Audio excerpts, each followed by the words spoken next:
selamat datang kembali bersama saya Duka.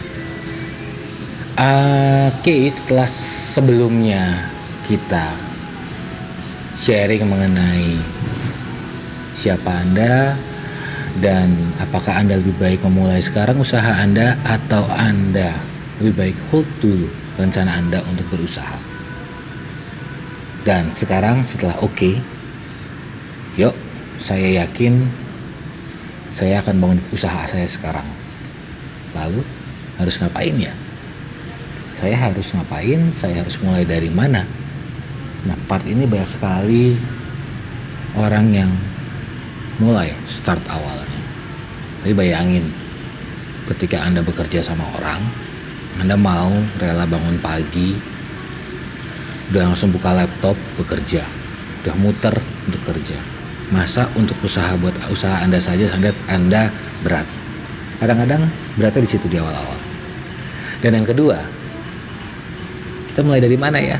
Kita mulai dari perencanaan bisnisnya dulu. Kenapa sih harus bikin bisnis plan atau perencanaan bisnis? Itu kan cuma di atas kertas. Nanti kalau udah tinggal jalan ya jalan aja. Sebenarnya perencanaan bisnis itu adalah guidelines buat kita sendiri. Itu adalah blueprint buat kita sendiri. Jadi kita tahu usaha kita tuh apa sih, sosoknya apa sih, wujudnya seperti apa sih, harus kita apain usaha kita sendiri. Kita harus punya rencana, produknya itu seperti gimana. Emang produknya mau dibeli orang? Berapa besar orang yang akan beli? Berapa banyak orang yang akan beli? Lalu salesnya dari mana? Channelnya apa? Memang bakal berapa nanti salesnya? Nutup nggak potensi salesnya? Worth it nggak kita jualan ini? Mau produk mau jasa ya. Terus siapa orang-orang yang akan membantu kita untuk menjalankan usaha kita? Posisi apa saja sih emang yang saya butuhkan nanti? Apakah perlu posisi ini? Apakah tidak perlu ini? Ini saya sendiri deh yang tackle dulu deh. Kayak gitu-gitu. Terus nanti apakah mereka akan bekerja sesuai dengan harapan kita, karyawan-karyawan kita? Lalu apa yang membuat mereka bekerja sesuai dengan harapan kita? Memang harapan kita apa? Ujungnya balik lagi ke situ tuh. Terus nanti berapa gaji mereka? Apakah mereka nanti butuh bonus untuk penyemangat kerja mereka? Kapan bonus itu diterapkan? Apakah bonus itu kita udah ucapkan dari awal atau nanti saja? Lalu apalagi ya, kontrol keuangan. Bagaimana kita mengontrol keuangannya? Berapa COGS kita? COGS kita naik atau turun nih persentasenya? Berapa nanti overheadnya? Berapa biaya yang harus kita bayarkan per bulannya? Mix all expense. Dan apakah, balik lagi ke awal, apakah sales kita nutup untuk itu semua? Apakah kita punya profit? Dan banyak lagi yang harus kita siapkan dalam perencanaan bisnis tersebut. Jadi ketika nanti Anda memulai, ketika Anda buka, kita sudah punya blueprintnya, kita sudah punya guidelinesnya. Walaupun nanti pada eksekusinya pasti akan ada penyesuaian lah ya. Karena industri itu dinamis, kita nggak bisa kaku dengan hal itu. Jadi inti utama dalam perencanaan bisnis apa sih sebenarnya inti utamanya? Yang paling tidak kita harus punya sales and marketingnya, perencanaan itu tuh. Tidak cuma salesnya, angkanya aja ya, tapi bagaimana kita mencapai angka itu. Kedua, operasional kita akan seperti apa ya? Bangunan kantor kita seperti apa? Flow kerja seperti apa? Produksi seperti apa? Stok yang kita punya harus berapa? Dan sampai hal terkecil kita harus tahu. Contoh sesimpel Anda buka toko, punya kasir, closing kasir seperti apa, naruh duitnya nanti di mana? Apakah Anda harus tiap malam datang ambil duit atau harus Anda jaga kasir sendiri, atau Anda punya cara lain? Itu hal terkecil yang harus Anda pikirkan dalam operasional. Ketiga, orang itu sendiri. Ini buat saya cukup tricky, cukup sulit. Tapi mungkin Anda bisa lebih banyak pemahaman mengenai orang. Dan mungkin kita di awal-awal kita belum punya tim HR khusus, karena kan kita pasti di awal-awal kita harus tekan cost dulu ya. Jadi, dan kita tidak mempunyai edukasi mengenai psikologi, kita tidak punya edukasi mengenai behavior secara atas kertas, mengenai karakter orang yang tepat untuk usaha kita. Kita cuma bisa menilai dari resume, CV, ketika interview kita melihat cara dia berbicara dan lain-lain. Tapi kan kadang-kadang interview sama resume belum tentu bisa membuktikan bahwa dia memang orang yang tepat untuk kita. Tapi orang itu penting sekali. Anda tidak mungkin kerja sendirian. Dan terakhir, ini buat saya ini jurinya nih, adalah keuangan, laporan keuangan finansialnya. Ini akan ketahuan nih, perusahaan kita akan baik-baik saja, akan tidak baik-baik saja, atau sedang tidak baik-baik saja tapi nanti akan baik-baik saja. Mana yang meledak, mana yang tidak, dan apa langkah selanjutnya, apa strategi kita selanjutnya. Biasanya di perencanaan bisnis pasti laporan keuangannya indah, tapi kita harus based on perjalanan saya, kita harus mempersiapkan yang lebih aktual.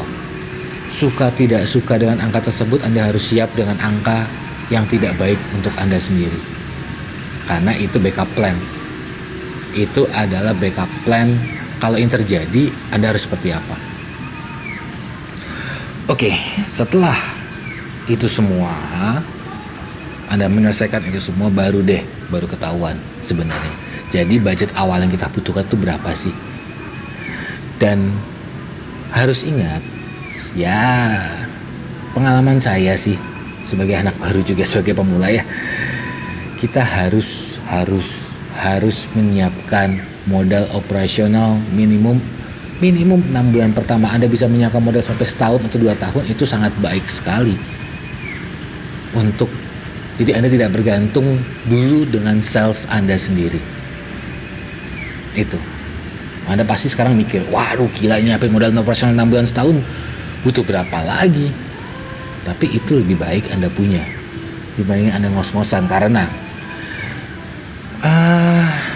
ya pengalaman saya kemarin pada saat saya membuka usaha pertama saya, beras saya tidak memenuhi sampai sekian banyak bulan. Jadi sales and expense saya kejar-kejaran setiap bulan dada saya, jantung saya mau coplok.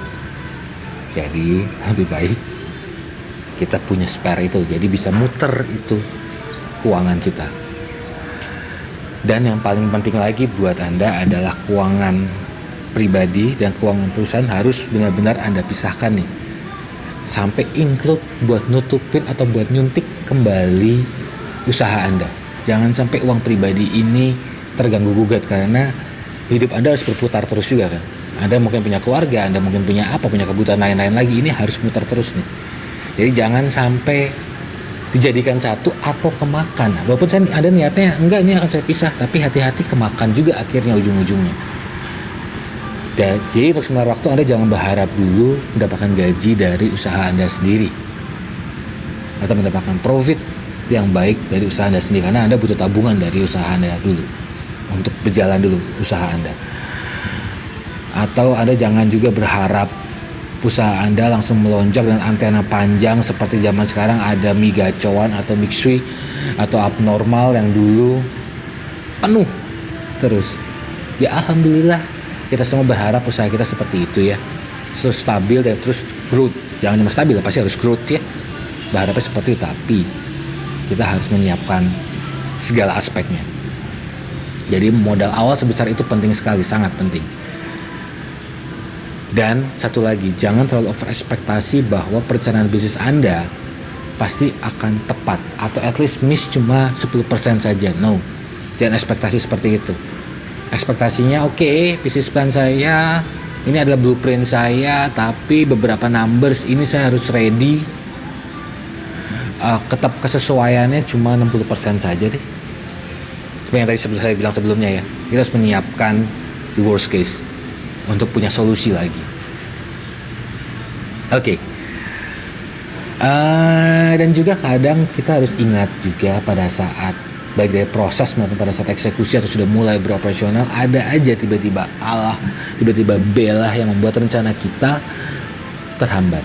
Tapi itu tantangan, teman-teman. Jangan buat itu menjadi suatu stres. Ya pasti ya, saya nggak bisa memungkiri kita pasti akan jadi beban pikiran kita. Kadang kita jadi nggak bisa tidur, kaki dingin, kepala dingin, tangan dingin kalau lagi stres ya. Tapi buat itu menjadi tantangan buat kita, menjadi challenge buat kita, yang akan menjadi pembelajaran kita, karena nanti kedepannya banyak hal lagi yang akan menjadi tantangan-tantangan baru hingga kita bisa menikmati hasil dari usaha kita. Dan yang penting lagi, ketika kita punya perencanaan bisnis, selain kita punya acuan, kita tahu harus ngapain dan ngapain, langkah-langkah apa saja. Kita juga bisa menyiapkan tanda kutip pencak silatnya ya dalam berbisnis ya, karena itu penting banget. Walaupun nanti pada saat eksekusi juga pencak silat itu akan berimprovisasi dengan sedemikian rupa. Jadi bayangin ketika sudah ada perencanaan bisnis aja masih mungkin terseok-seok, apalagi Anda tidak punya, Anda tidak tahu mau ngapain. Itu pentingnya perencanaan bisnis. Oke, cukup sekian dulu kali ini. Nanti kita lanjutkan kembali ya tentang budget awal. Kita start dari mana nih ngomongin budget awal, initial investment. Sampai jumpa, semoga kita semua sukses dan dilancarkan oleh Tuhan untuk semua rencana-rencana kita.